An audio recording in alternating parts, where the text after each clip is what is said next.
British Columbia Institute of Technology acknowledges that our campuses are located on the unceded traditional territories of the Coast Salish nations of Musqueam, Squamish, and Tsleil-Waututh.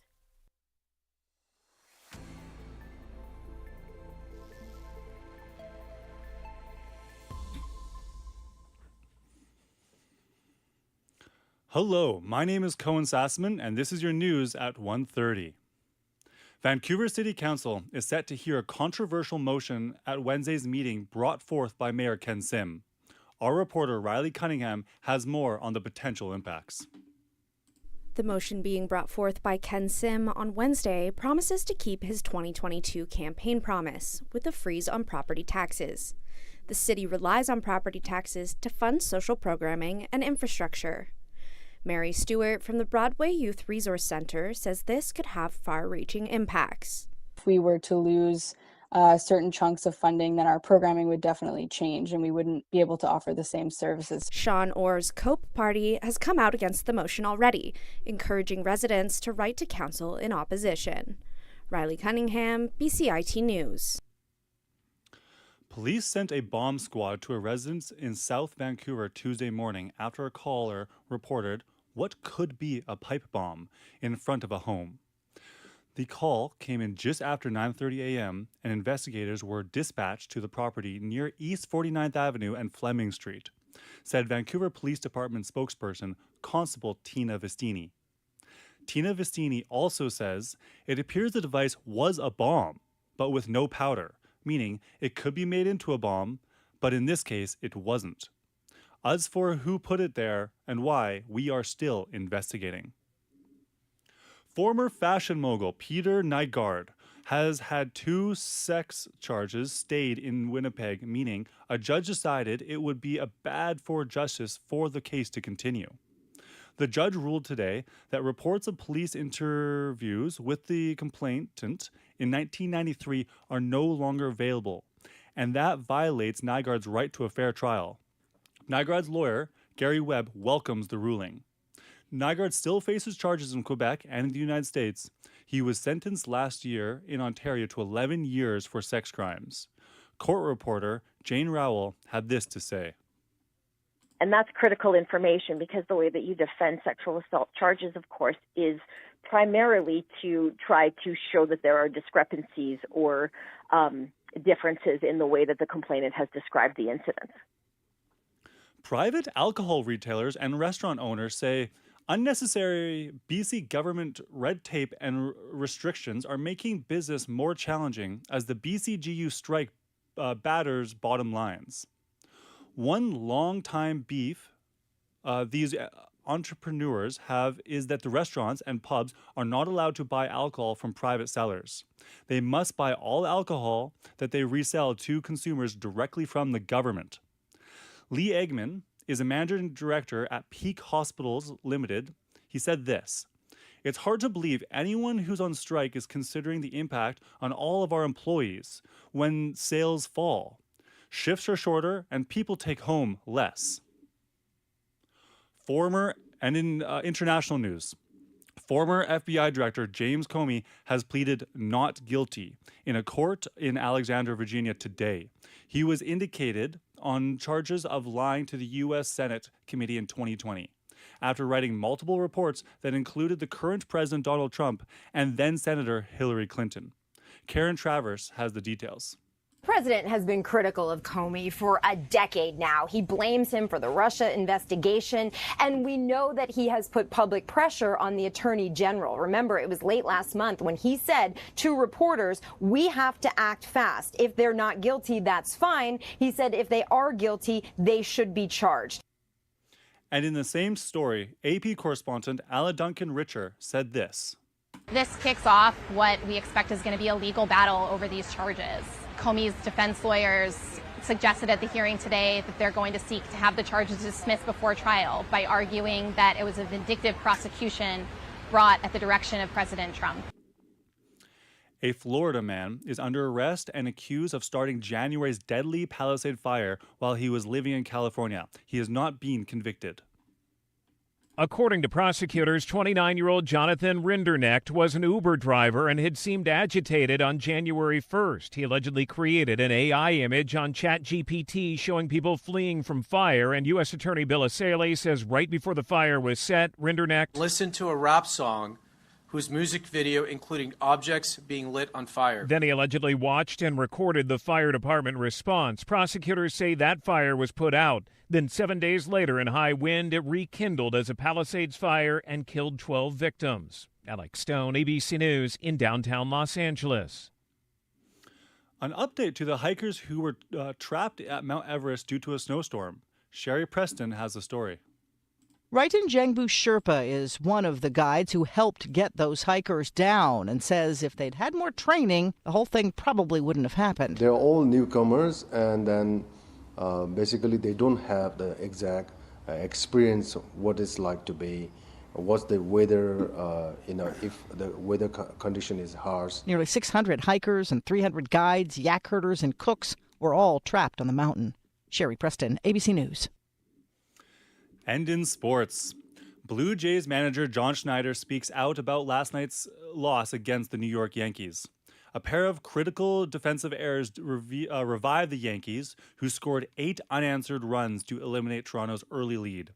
Blue Jays manager John Schneider says his team didn't play its normal level of game last night. Just defensively, you get an extra outs and things like that, and they can do that in a hurry, so it's not one thing, it's a couple things, and their bullpen did a really good job, and we just gave them extra outs. Make sure to stay tuned for tomorrow's game. A string of burglaries have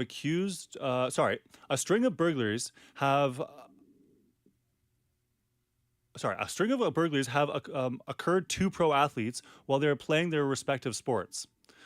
The robberies are watching the athletes and their families' Twitter accounts to get an idea of who is home and when they should break in. This style of stealing has triggered an FBI investigation. It is suspected that there are multiple groups performing these heists. Athletes from the NBA, NFL, and NHL have all been affected. Jim Ryan has the story. At least a dozen pro athletes have returned to their homes recently to discover a break-in. Mainly away games, but in this case it was a home game. Sheriff Joseph Lopinto says defensive end Cam Jordan and his New Orleans Saints were playing just a few miles away when Jordan's home was ransacked September 14th. Lopinto says neighborhood security footage has led to the arrest of 2 suspects in Georgia, with 2 more still sought. Lopinto won't say what was taken from Jordan's home. If he wants to tell you what was stolen, he can tell you. But that most of the stolen items have been returned. Jim Ryan, ABC News. Vancouver professional sports franchises are excited about the FIFA World Cup and how it will increase revenue across most sports. In the past, when an international sporting event comes into town, tickets get a boost. According to the Vancouver Ticket and Tour principal, Kingsley Bailey, demands are going to be huge. Vancouver is set to host 7 games at BC Place, including 2 group matches involving Canada. It's no surprise that it's going to cost a hefty price to attend a game of the 2026 FIFA World Cup in Vancouver. Our reporter, Cable Templeton, has more on what fans should expect with the ticket prices in the next few months. The 2026 FIFA World Cup will be hosted in Canada, the United States, and Mexico starting in June. One of the Canadian host cities includes Vancouver at BC Place. But many soccer fans fear the prices will stop them from attending the games. Ticket prices are expected to be up to $2,440 just to attend a game in Vancouver. Expect the prices to also go up as FIFA announced that Team Canada will be playing 2 of their 3 group stage games in Vancouver. Canada will also play their round of 32 and round of 16 games in Vancouver if they advance in the tournament. Caleb Templeton, BCIT News. And former New York Jets quarterback Mark Sanchez is facing multiple charges and a lawsuit after getting into a violent fight with an individual earlier this week. Police say Sanchez got into a fight with a truck driver, Perry Toll, in Indianapolis over parking. Toll was seriously injured in a fight and Sanchez was stabbed. Prosecutors say Sanchez started the fight and suggests more charges could be coming. Reporter Matt Tavers says Toll is also suing Sanchez and his employer. According to court documents, Toll said Sanchez smelled of alcohol. Toxicology reports still pending. Toll now suing Sanchez and his employer, Fox, where he works as an analyst, citing permanent, life-altering injuries and emotional distress. A pair of large fines are handed out to the owner of the Dallas Cowboys, Jerry Jones. After the Cowboys beat the New York Jets 37-22, Jerry Jones was seen using a rude hand signal toward the Jets fans. Correspondent Gethin Coolball reports.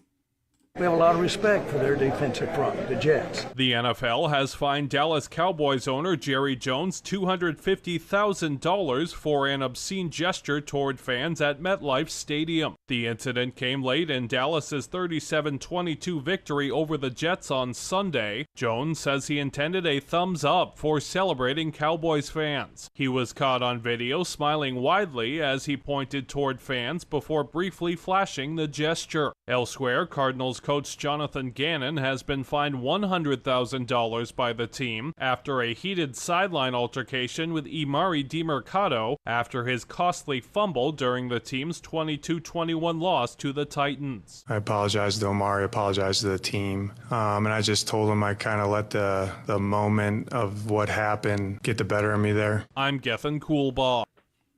And in weather, today we'll hit highs of 14 and lows of 9 tonight. There is no rain today, but expect overcast to stay. A couple quick stocks for you to maybe keep an eye on. Kraken Robotics up 88.5% this year, and Group Dynamics has gone up about $6.7 billion in the last 5 years. I'm Cohen Sassaman. You're listening to BCIT News. I appreciate you listening.